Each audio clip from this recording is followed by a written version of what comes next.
my fellow rave babies. Rave baby, a term used to describe someone new to the EDM scene, not an actual baby at a rave.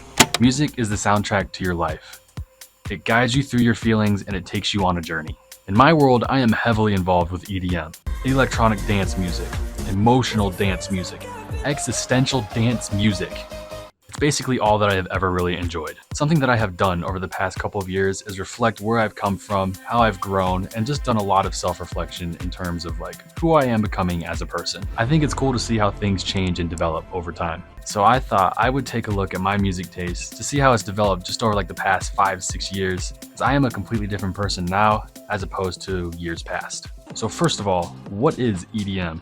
Is it just a bunch of angry machine noises? Is it just a bunch of dubs and wubs and beep boops?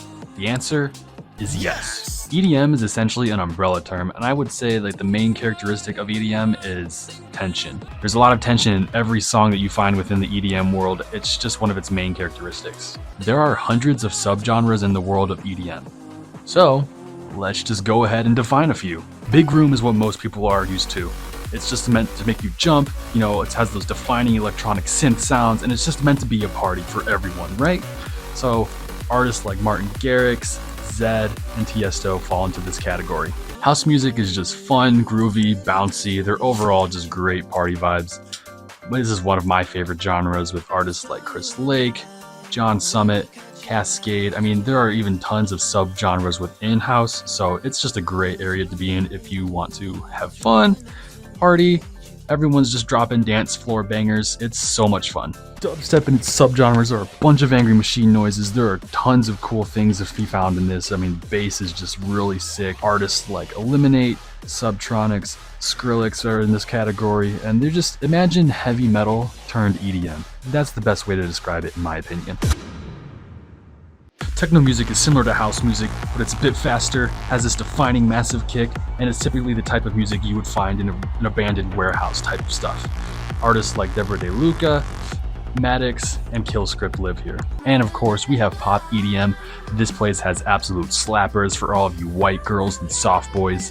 This is where I started technically, so I am one of those people. It's overall just a great, fun, and vibey place to be. Artists like Griffin, Kygo, Swedish House Mafia. There are tons of songs that you have probably heard that fall into this category. See, I could go on and on about all the different genres in EDM, but I won't, because the genres blend. Hardly ever does a song fall into just one category. So, knowing what makes up these songs, how did I categorize my music? There are two parts to a song. You have the feeling and the atmosphere, and you've also got the lyrics. EDM is interesting because you can have some of the most depressing lyrics, and then all of a sudden you're jumping right into party mode when the drop hits. It's a weird contrast, but it's fun. So I've broken up my music into the following categories. In the atmosphere arena, we have light and healing versus dark and healing.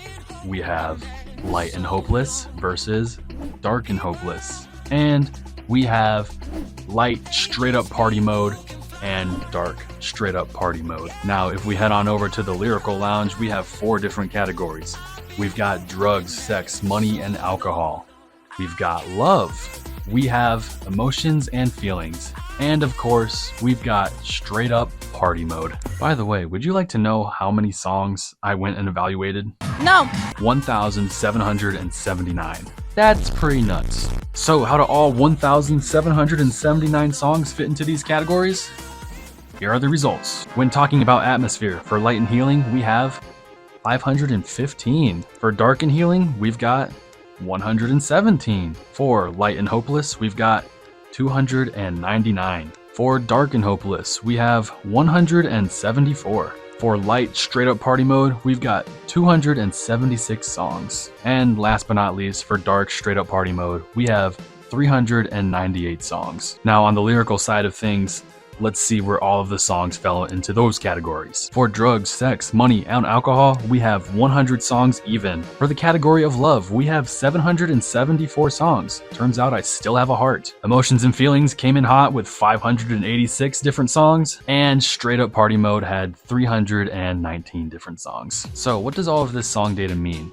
Well, first of all, I thought that the drug, sex, alcohol category would have been a lot higher. If you go to any EDM related event, you can find any of this stuff pretty easily. It's something that I kind of always get exposed to. There is a concept called priming, and it essentially works like this. You are currently shopping for a new car. You know the exact make and model that you want to buy, but you don't necessarily have the money to buy that exact make and model right now. As you drive to work to grab that dough, that exact same make and model stands out to you the most on that drive over. And the reason being is because it is constantly on your mind and you are in the market to buy that car. You are actively thinking about buying that car, even if it is not in your conscious thought. I attend these sorts of events all the time, so I am constantly being primed to think about these types of things. Alcohol is almost always being served at any event. Drugs have kind of been a part of the scene from the start, and EDM is all about self-expression, and some of us just kind of show more expression than others, if you know what I mean. While on the topic of the EDM scene, let's go over a few different stereotypes. First of all, just because we listen to EDM does not mean we are constantly on drugs. If you can't do the music without the drugs, you are probably in the wrong scene. I'll let my homie take over for the rest because he does a great job and it's just pretty funny. Hey, what's up, guys? Hey man, you want to shuffle? Maybe later. But yeah. Get ready to break your neck! Yeah. None of you are as good as me. I don't know about that, but you're cool. Man, I love you.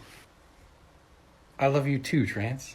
EDM is just this one big melting pot, but it's hilarious because some people are actually kind of like this, and it's just funny. So what about my own scene? Do your own personal environmental factors affect the type of music that you listen to? My theory is yes. Yes, it does. And here's my evidence. Spotify is my main music streaming service, and something that's cool about it is it can tell you exactly when you liked a song. From 2018 to 2020, I lived on the Hawaiian island of Oahu. It was a great time. You know, the place is just full of sunshine, happiness, love. Aloha is another way to say hello, but it's also another word for love.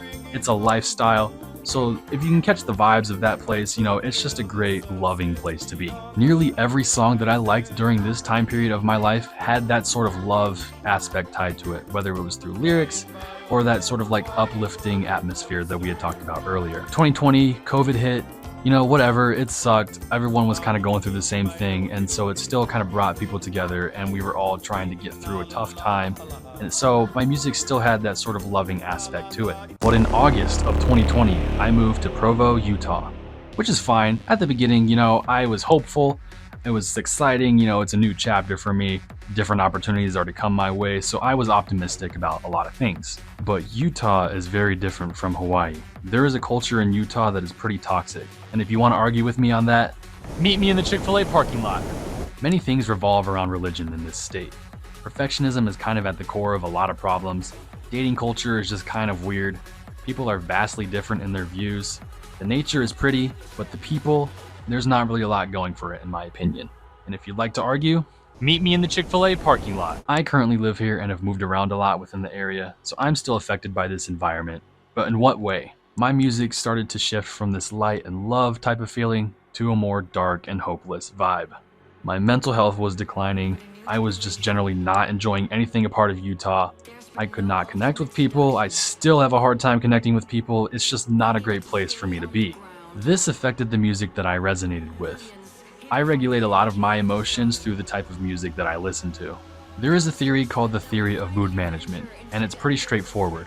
Our entertainment choices are defined by how we're feeling at the present moment. When you go through a breakup, you're sad, so you listen to sad music.